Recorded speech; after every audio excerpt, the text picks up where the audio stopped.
A historic moment has unfolded at the Vatican. The Catholic Church has a new leader for the first time in history, an American Pope.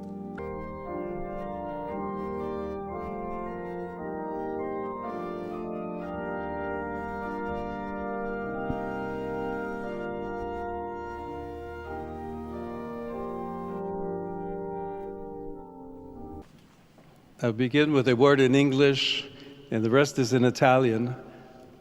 But I want to repeat the words from the responsorial psalm. I will sing a new song to the Lord because he has done marvels.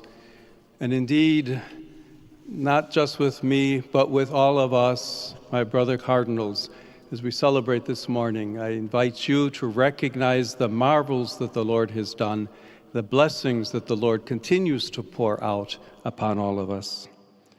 Through the ministry of Peter, you have called me to carry that cross and to be blessed with that mission. And I know I can rely on each and every one of you to walk with me as we continue as a church, as a community of friends of Jesus, as believers, to announce the good news, to announce the gospel. Tu sei il Cristo, il Figlio del Dio vivente. Con queste parole, Pietro, interrogato dal Maestro, With these words, assieme agli altri discepoli, Peter, asked by the Master, together with his other disciples, about his faith in him, expresses the patrimony that the Church, through the apostolic succession, has preserved, deepened, and handed for over 2,000 years.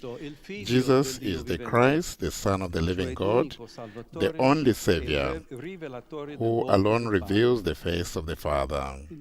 In him, God, in order to make himself close and accessible to men and women, revealed himself to us in the trusting eyes of a child, in the lively mind of a young person, and in the mature features of a man, finally appearing to the disciples after the resurrection with his glorious body. He thus showed us a model of human holiness that we can all imitate, together with the promise of an eternal destiny that transcends all limits and abilities. Peter, in his response, understands both these things, the gift of God and the path to follow in order to allow himself to be changed by the gift. There are two inseparable aspects of salvation entrusted to the Church to be proclaimed for the good of the human race. Indeed, they are entrusted to us who were chosen by him before we were formed in our mother's womb, reborn in the waters of baptism, and surpassing our limits, and with no merit of our own, brought here and sent forth from here, so that the gospel may be proclaimed to every creature. In particular, God has called me by your election to succeed the Prince of the Apostles, and has entrusted this treasure to me so that with his help I may be his faithful administrator for the sake of the entire mystical body of the Church. He has done so in order that she may be ever more fully a city set on a hill, an ark of salvation, sailing from the waters of the history, and a beacon that illumines the dark nights. And this not so much through the magnificence of structures of grandeur, like these monuments among whom we find ourselves.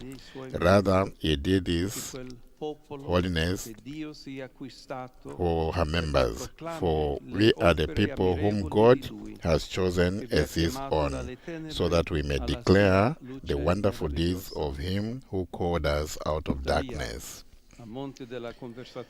Peter, however, makes his profession of faith in his reply with a specific question. Who do people say the Son of Man is? Jesus asks. The question is not insignificant.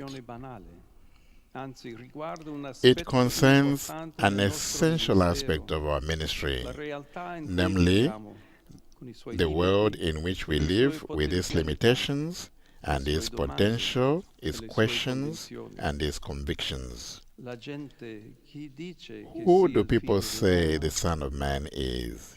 If we reflect on the scene that we are considering, we might find two possible answers which characterize two different attitudes. First, there is the world's response. Matthew tells us that this conversation between Jesus and his disciples takes place in the beautiful town of Caesarea Philippi, filled with luxurious palaces, set on a magnificent natural landscape at the foot of Mount Hermon.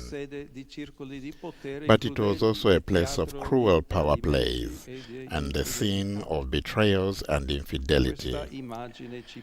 This setting speaks us of a world that considers Jesus as completely insignificant. At best, a person with unusual, striking ways of speaking and acting. And so, once his presence becomes irksome because of his demands for honesty and his 10 moral requirements, this world will not hesitate to reject and eliminate him. Then there is the other possible response to Jesus' question, that of the ordinary people. For them, the Nazarene is not a charlatan, but an upright man, one who has courage, one who speaks well and says the right things, like other prophets in the history of Israel. That is why they follow him, at least for as long as they can do so without too much risk of inconvenience. Yet, to them, he is only a man, and therefore, in times of danger, during his passion, they too abandon him and depart disappointed. What is striking about these two attitudes is their relevance today. They embody motions that we could easily find on the lips of many men and women in our own time. Even if while essentially identical, they are expressed in different languages. Even today, there are many settings in which the Christian faith is considered absurd, meant for the weak and unintelligent, settings where other securities are preferred, like technology, money, success, power, or pleasure. These are contexts where it is not easy to preach the gospel and bear witness to its truth, where believers are mocked, opposed, despised, or at best tolerated and pitied. Yet, precisely for these reasons, they are the places where our missionary outreach is desperately needed.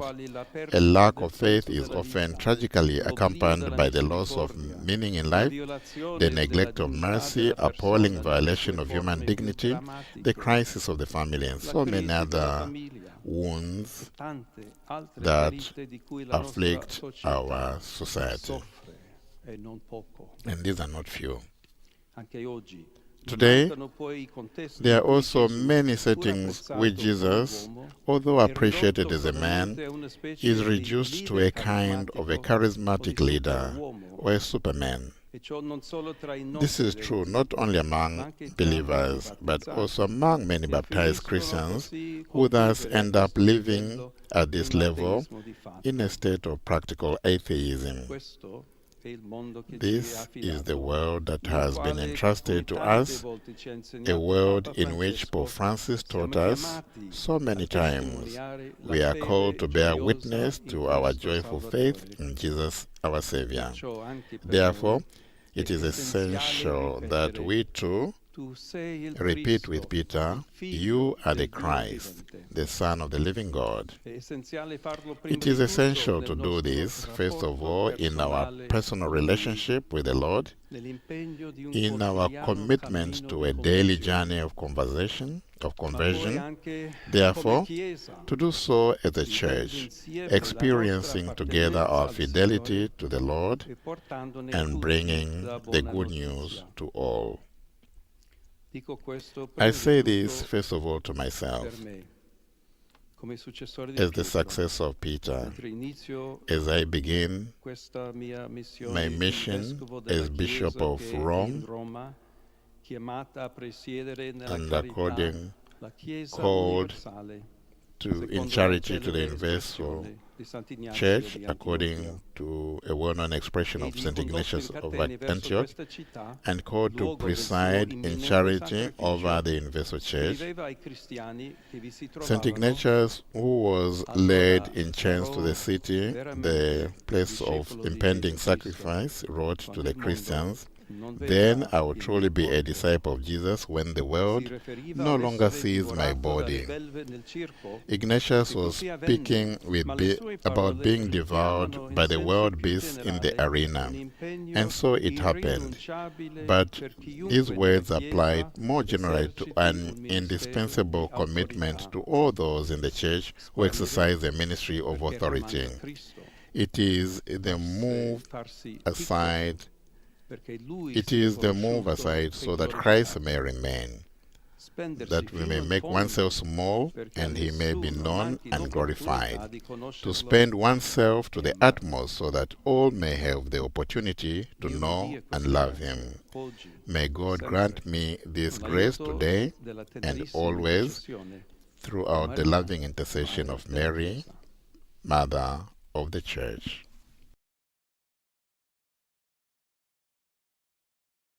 This is a moment of profound significance, not only for Catholics, but for the entire world.